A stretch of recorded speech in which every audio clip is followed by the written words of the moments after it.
Well, a year-long study focusing on Catholic schools in Western Mass released today by the Diocese of Springfield. Welcome back to Western Mass News at 4:30. I'm Beth Ward. And I'm Dave Matson. Bishop Mitchell Rosansky sharing the Pathways report and their new mission moving forward. Western Mass News reporter Alyssa McCann with the story.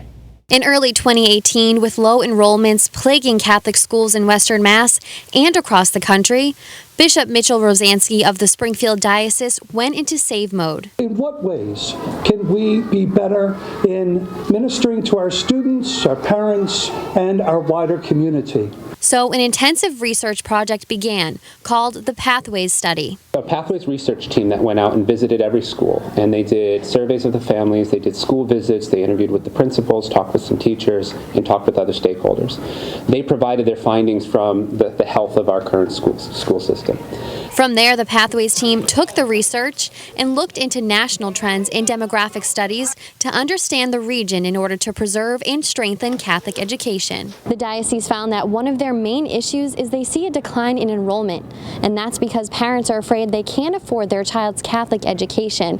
Therefore, the schools are now competing with public schools. The Catholic school superintendent tells Western Mass News the results of the research show an interesting trend with enrollment. Although their enrollment was down 2.5% from last year, from the start of the 2019 school year to now, there was an increase in enrollment.